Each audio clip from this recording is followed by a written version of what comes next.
There's a little boy who would become an Olympic athlete eventually.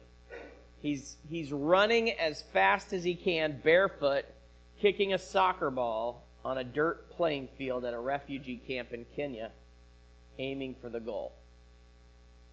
A whistle blows. He's called to the sidelines and the ball is taken away. And he walks dejectedly to his new position, the goalie. He says, in Kenya, I started playing soccer. I always wanted to win because I didn't like to lose, so I started to play striker. A striker in soccer speak is the player who scores the goals. They're called forwards or attackers as well, and though the team plays together, the strikers typically get the glory. Well, Lopez, this boy, wanted the glory. He says, I would hold the ball and run with it all the way until I would score. I wouldn't give it to anyone. I would think if I share with someone else, I could lose the ball. So Lopez would play as a virtual one-man team, speeding up and down the field with the ball, stealing, scoring, and getting all the glory. Then things changed. They said, you need to learn to be the goalie so you can learn to share the ball. So Lopez learned to be the goalie. The goalie is the consummate team player. As a goalie, you need to motivate your teammates. You're the last line of defense in a game. You have to keep your eye on the action all the time and be in constant communication with your teammates. Lopez says, I became one of the best goalies, and I started learning to share. Since that time, Lopez has become two things: a great athlete and a man who shares. I want to tell you a little bit about Lopez Lomong and how his story has connected with what is now my story through the work of World Vision. Watch this.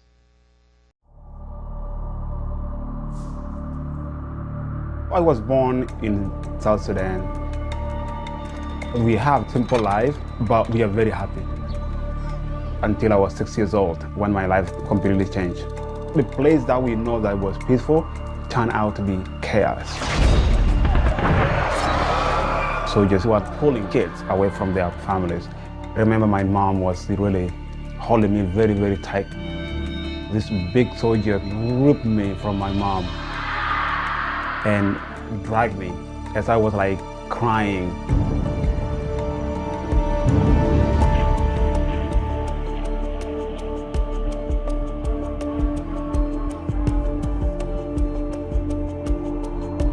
In the middle of the night, this kid picked me up. We went through this hole on the fence. And that's when my race officially began. We ran literally for our lives. Kept running and running and running. And you're so tired, 6 years old, cuts and bruises everywhere in my legs. But giving up wasn't in my vocabulary.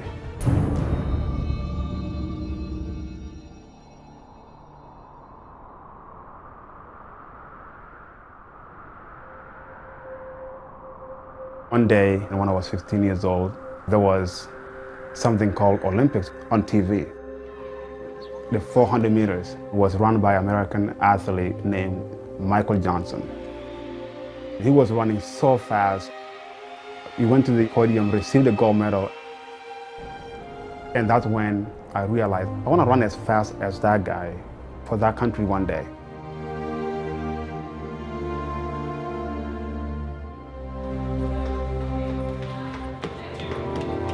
It's time for me to be able to represent this country and give thanks to the American people that gave an opportunity to me. 2008, as I was running for the USA Olympic trials, all of a sudden I see my journey. I can feel the thorns and trees, piercing onto my feet. Why me? Why am I here? You used to be running away from bullets, but now you're running for joy. You're running for this nation. There on the outside, making his move is Lopez Lamont. This is about as close as it gets. And all of a sudden, I just had this push all the way to the finish line. My goodness, this young man has come so far.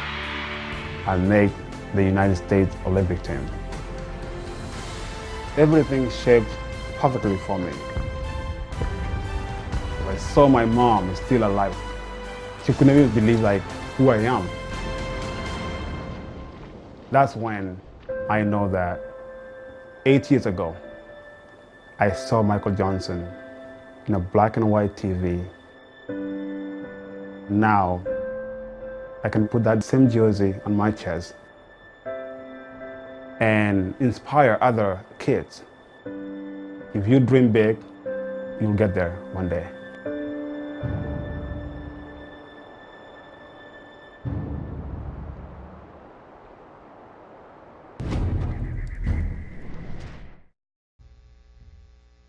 So Lopez Lamont, when he was 6 years old, was at church. And as he was at church, soldiers from the rebel army broke in and kidnapped all the young boys.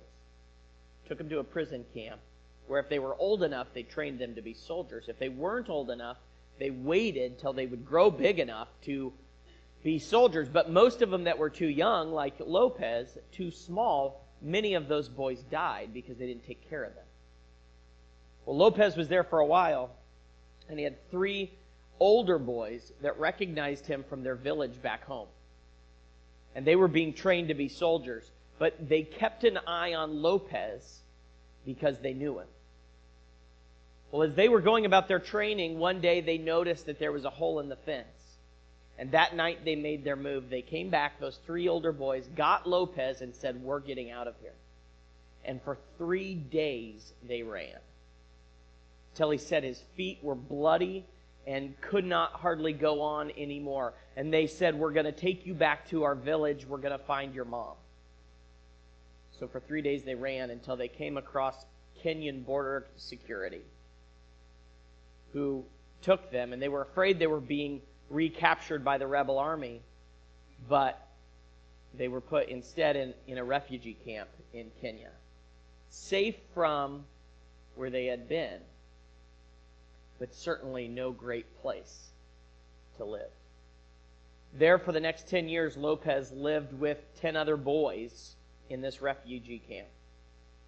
They would play soccer every day, as I was telling you a little earlier, and Lopez was a natural athlete, but the older boys wouldn't let them play soccer until they had run the loop around the entire refugee camp, which turned out to be 30 kilometers, about 18 miles.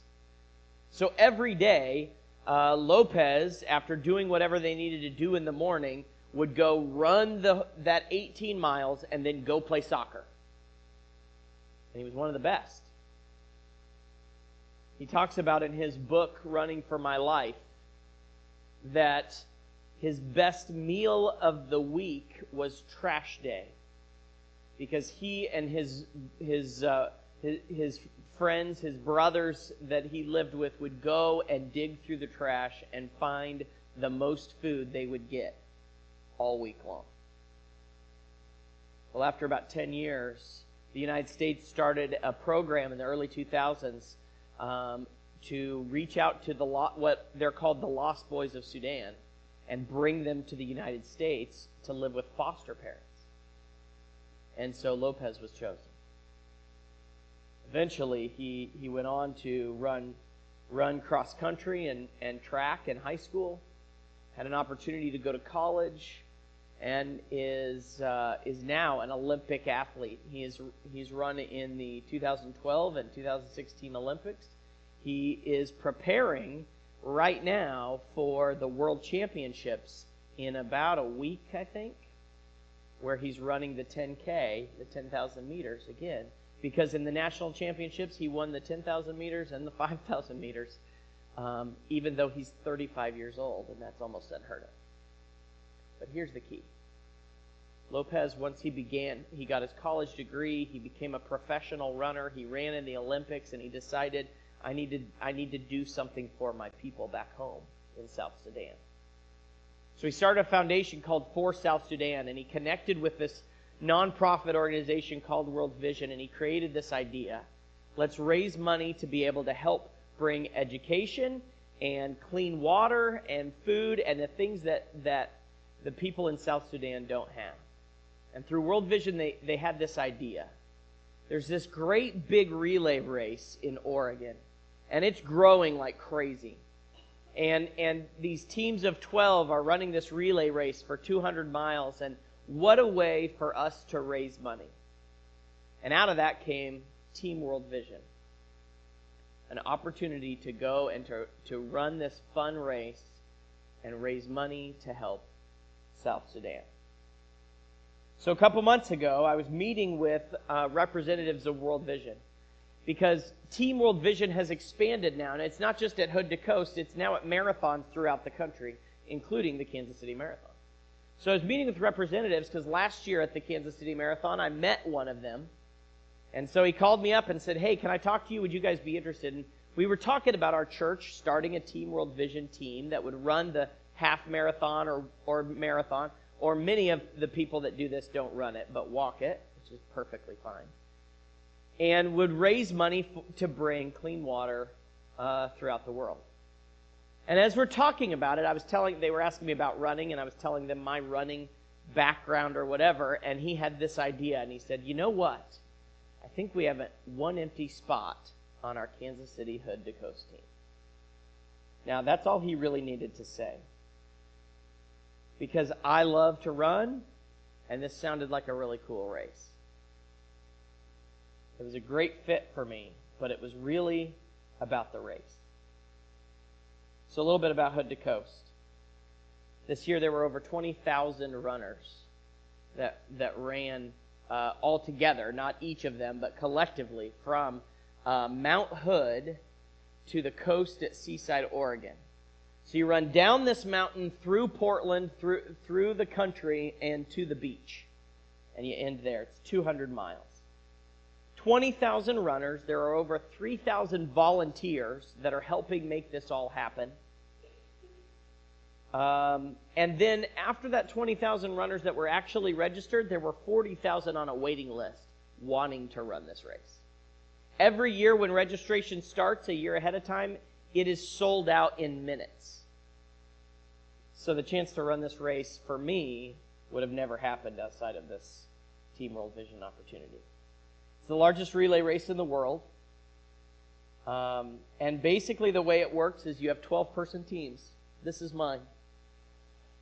This is Mount Hood in the background, and this is our team from Kansas City. These are all Team World Vision runners from Kansas City except two people. One of them, the guy with the really, really big beard, is from Indianapolis and joined our team, and they were unable to put together their own team, so he helped us out.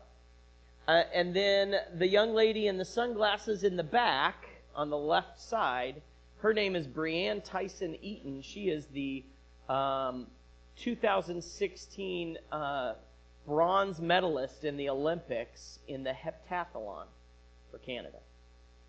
So we chose her as our honorary captain, and she came and ran with us as a part of our team to help us out because she believes in what World Vision is doing. So what we do is the first 6 of us fit in a van, are in one van, the second 6 are in another van, and each of us runs a leg. So our van would go, we'd drop off the first person, and he ran 5 miles straight downhill. 2,000 feet of elevation lost in the first 5 miles of the race going down Mount Hood. He said his quads were burning by the end when he got there. You think downhill's easy until you have to do it for 5 miles. He got there and he would hand it off to the next person. So after he started, we drove our van to the next checkpoint, and the next person got ready. And they had a slap bracelet like the ones we used to have when I was a kid. He would take that slap bracelet and slap it to the next person's arm, and she took off running again another 1,000 feet downhill. And we met him at the next place. And we did this for all 6 of our runners. Once we were done, we handed off to the next van of our team, and they did it. So then we had about 6 or 7 hours to kill to go eat dinner and go find the place where they're going to be done and switch back again. We did this for 32 and a half hours. So each of us would run would run a leg and then wait 12 legs and then run another leg, wait 12 legs and run a third. And each of us would run 3 legs. Now, stupid me decided that I would take the hardest ones and the longest ones, thinking because I like to do ultras, that was a great idea. What I didn't take into consideration was sitting in a van for 30 hours and not sleeping at all. And so it was a much harder thing than I ever thought. But here's how it worked with Team World Vision. We had 11 teams. Kansas City was one of them. We had honorary captains like Brianne Theisen-Eaton and her husband Ashton Eaton, who is a 2-time gold medalist for the U.S. in the decathlon. He's been called the greatest athlete to ever live. They were both there, among many other celebrity and Olympic medalists. Lopez normally is there, but is in such preparation for the World Championships, his coach wouldn't let him come this year. He didn't want him sitting in a van and running down a mountain because he's preparing to win worlds at 35 years old. But these teams, 11 teams, raised over $1.1 million this year. The most they've ever raised. The goal was $1 million, and we beat it by $100,000. Our Kansas City team alone raised over $100,000 by ourselves. And here's the deal. It brings clean water to South Sudan. All that money goes to change the lives of real people in a real place. 1 Corinthians 10 says this, I have the right to do anything you say, but not everything is beneficial.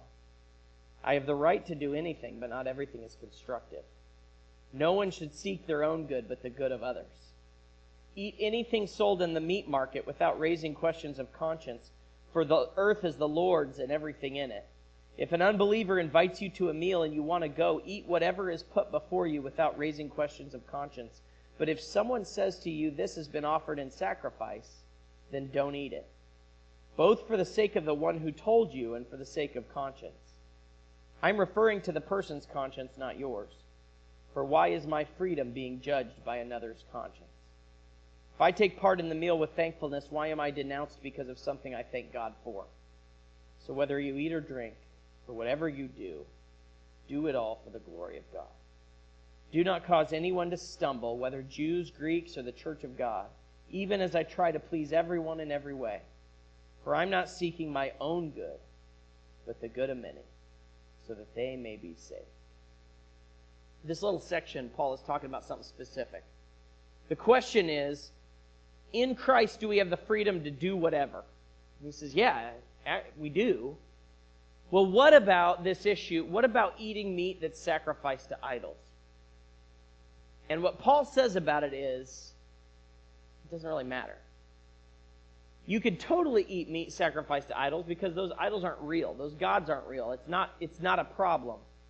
But when you do that, you may cause someone else to struggle, to misunderstand, to not get what you're doing. And so therefore, for their sake, don't do it. Essentially, goes beyond eating meat offered to idols. Essentially what he's saying is, be willing to give up your freedom for the sake of others' good. Be willing to give up your comfort for the sake of others' good. You might read it as don't do something that'll be a negative influence on somebody else, but I would challenge you to read it this way. Make sure that what you're doing shows people God's glory. And he says that. Do whatever you do for the glory of God. What this week reminded me, you look at Lopez, a guy, this incredible athlete who came out of this horrible situation, has lived through some of the worst stuff you can imagine, and now has used his fame, his success, his story to have an incredible influence on the people of God, on the people of his country, the people that need to experience it. And I think God is calling us to do the same. You can do silly things like going for a run and actually make a difference. You can do things that you love to do and are passionate about and do them for God's glory in a way that can lead to the good of other people. And I just want to remind us that as his church we are called to that. To live not just for ourselves, but in obedience to Christ, to live for the sake of others with whatever we're doing. Because through that, we can see God at work. That's what I got to experience this week. It was a great time for me. I was blessed to be able to have this opportunity to go do something I love, but more so to see the impact that that has. I was not the best fundraiser when it came to this work. That's not something I'm good at. But I did get to see that what we were doing has value for the lives of others. And I'm excited to continue to try and live out those values in the rest of the things that we do. I can run for good. I can do whatever it is that God is calling me to do for the sake of others. And so, let's pray.